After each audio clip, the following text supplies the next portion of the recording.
Rewmi 24 TV. salaamaaleykum wa rahmatullah patriote yi nuyu naa leen ziyaar leen fu ngeen mën nekk biir réew ak biti réew nuyu naa leen bu baax nuyu président Sonko ak mboolem membre Pastef yi nuyu naa leen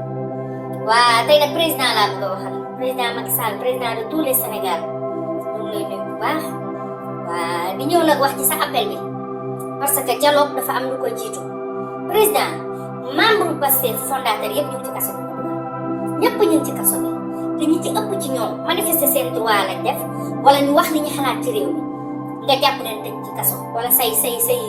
gendarme ak say police jàpp leen tëj leen ci kaso léegi nga ne da ngay dialogue kay ñun bëgg nañ dialogue nga xam nga li tax ñun jaboot lañ te jaboot jàmm rek mooy mbokkam waaye dama ne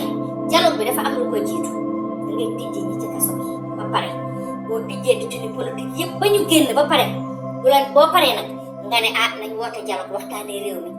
waxtaanee réew mi nag ñetti pàcc rek la mën a doon yow doo poser candidature troisième candidature doo ko poser ñetteel ba mooy mboolem kuy citoyen dëkk Sénégal juddoo fi yoroo fi màggee fi am droit am nekk candidat nga bàyyi ko mu nekk candidat ñi nga jëloon seeni droit civique ak civil nga delloo leen ko yow ci sa jëmmu bopp li nga waxoon ne nul ne peut faire plus de 2 mandats consécutifs comme def nga 2 mandats nga dem ñetteel ba mooy nga tijji détenu politique yi waaw loolu moom su amee jàmm dina am incha allahu rabbi loolu moom lañ soxla waaye nag nañu waxtaan boo xamante ne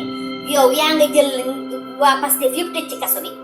ñëpp li ëpp ci Pastef ñi ci kaso bi ñun ñii di wax sax ku ciy wax dañ naan la noppi nag bul wax ak nangam ak nangam nga nekk sa biir réew ñu terrorisé la ñeme woo wax ñeme woo yëngu ñeme woo def dara ku wax ñu jàpp dugal ci kaso ku génn ñu jàpp dugal ci kaso réew moomu nga ne yow nañ dialogue nañ waxtaan xëy na di nga am ñoo dialogue mais yaakaaruma ne président Ousmane Sonko de dana dialogue déedéet parce que ne serait-ce que ñi ne ci kaso bi ak ñi nga xamante ne dee nañ rek ñu respecté seen ay mémoire kon nag ñu bañu ñu dialogue de jàmm rek lañ soxla ndax ci réew yi lañ dëkk amuñu passeport beneen réew waaye nag jàmm